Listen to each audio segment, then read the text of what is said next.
পাংশার engineer Shahin ভাইয়ের জাদুকরি পেঁয়াজ সংরক্ষণের মেশিনটি এখন সারা বাংলাদেশেই পাওয়া যাচ্ছে।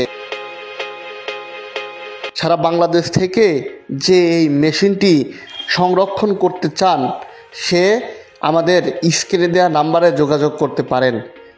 আপনাদেরকে হোম ডেলিভারির মাধ্যমে এই মেশিনটি পৌঁছে দেওয়া হবে। আপনারা জানেন পাংশার ইঞ্জিনিয়ার শাহিন ভাই একটি জাদুকরি পেঁয়াজ সংরক্ষণের মেশিন তৈরি করেছে, যে একটি মেশিন 300 মণ পেঁয়াজ 9 মাস পর্যন্ত সংরক্ষণ রাখতে পারে, যা চাং পদ্ধতিতে রাখলে যে পেঁয়াজ পচে যায় তার 4 ভাগের 1 ভাগও পচবে না এই জাদুকরি পেঁয়াজ সংরক্ষণের মেশিনের সাহায্যে রাখলে। তাই বাংলাদেশের যে কোনো স্থান থেকে এই মেশিনটি নিতে অনলাইনে বা স্ক্রিনে দেওয়া নাম্বারে সরাসরি যোগাযোগ করতে পারেন।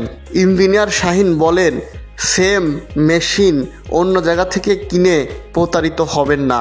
উপরে একই দেখা থাকলেও ভিতরের মাল ম্যাটেরিয়ালস কম থাকতে পারে, তাই অবশ্যই মেশিন কেনার আগে আমাদের সাথে যোগাযোগ করে নেবেন। এই মেশিনটি পরিদর্শন শেষে পাংশা উপজেলা প্রশাসন বলেন, আপনারা জানেন যে রাজবাড়ী জেলা পেঁয়াজ উৎপাদনের তৃতীয় সর্বোচ্চ উৎপাদনকারী জেলা হিসেবে আছে বাংলাদেশে এবং পাংশা তার মধ্যে অন্যতম।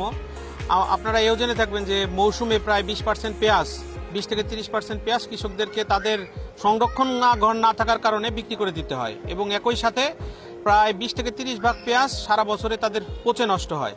তো এই দুই সমস্যার সমাধানে আমাদের এই এয়ারফ্লো মেশিনটা করতে পারে এবং পাংশার জন্য এটা খুবই উপযোগী মেশিন। আমরা যদি এই এয়ারফ্লো মেশিনটা কৃষকদের মাঝে ছড়িয়ে দিতে পারি বা কৃষক বেশি ব্যবহার করে, তাহলে তার যে অল্প জায়গায় বেশি পেঁয়াজ সে রাখতে পারবে। মাত্র 10 × 10 বর্গমিটার জায়গায় সে 300 মণ পর্যন্ত পেঁয়াজ রাখতে পারবে এবং এটা মৌসুমের শেষ পর্যন্ত এই পেঁয়াজটা প্রায় ভালো থাকে। এই শতভাগ পচন রোধ না করা গেলেও এটা অন্তত এই 20 থেকে 30% যে পচে যায় সেখান থেকে কমে 5-7% চলে আসে এবং সেটা পচে যায় না, শুকিয়ে নষ্ট হয়। এবং একই সাথে এই যে তারা অল্প জায়গায় বেশি পেঁয়াজ সংরক্ষণ করতে পারবে, এতে করে তাদের এই যে মৌসুমে যে অল্প দামে পেঁয়াজ বিক্রি করে দিতে হয় সেই সমস্যারও উত্তরণ পাবে এবং এতে করে আমাদের দেশে যে এই যে ডিসেম্বর জানুয়ারি মাসে যে পেঁয়াজের সমস্যা হয়, নভেম্বর ডিসেম্বর জানুয়ারি মাসে এই সমস্যা থেকেও উত্তরণ পাবে বলে আমি আশাবাদ ব্যক্ত করি।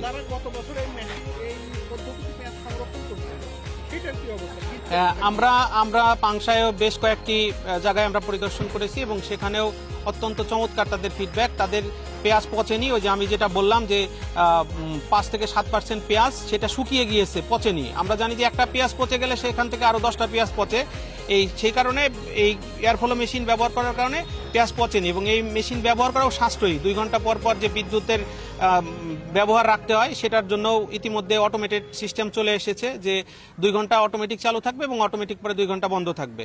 তো আমি আবারও বলছি যে এই যন্ত্রগুলো যদি আমরা কৃষকদের মাঝে ছড়িয়ে দিতে পারি এয়ারফ্লো মেশিনটা, তাহলে এই পেঁয়াজ নিয়ে যে আমাদের জাতীয় যে সমস্যা সেটার কিছুটা উত্তরণ আমরা করতে পারবো। ধন্যবাদ আপনাকে। আমরা মহান বিজয় দিবস উপলক্ষে উপজেলা প্রশাসন পাংশা আমরা বিজয় মেলার আয়োজন করেছি। বিজয় মেলাতে আমাদের মেইন উদ্দেশ্য ছিল যে আমাদের যে লোকালি যে পণ্যগুলো উৎপন্ন হয়, স্থানীয়ভাবে যে পণ্যগুলো উৎপন্ন হয় সেগুলো আমরা প্রমোট করব বা লোকজনের কাছে পরিচিত করব, তারা যাতে আরও তাদের বিপণন বাড়াতে পারে এবং মানুষের উপকার করতে পারে। আমাদের এখানে স্পেসিফিকলি আপনি যেটার কথা বললেন যে আমাদের Shaheen machineries and engineering workshop, ওনাদের উৎপাদিত একটা বিশেষ ধরনের একটা পণ্য আছে যেটা হচ্ছে পেঁয়াজ সংরক্ষণের জন্য। আপনারা জানেন যে আমাদের রাজবাড়ী এবং ফরিদপুর প্রধান অর্থকরী ফসল হচ্ছে পেঁয়াজ। তো এই পেঁয়াজের সংরক্ষণের জন্য একটা বিশেষ লোকাল প্রযুক্তি বা স্থানীয় প্রযুক্তি ব্যবহার করে তিনি খুব স্বল্প খরচে এই ব্যবস্থাটা করেছেন কৃষক ভাইদের জন্য। আমরা এটাকে সাধুবাদ জানাই এবং আমরা চাই যে তারা এটা প্রমোট করুক, তাদের এটা মার্কেটে আসুক, কৃষকরা উপকৃত হোক। ধন্যবাদ। আমাদের কৃষক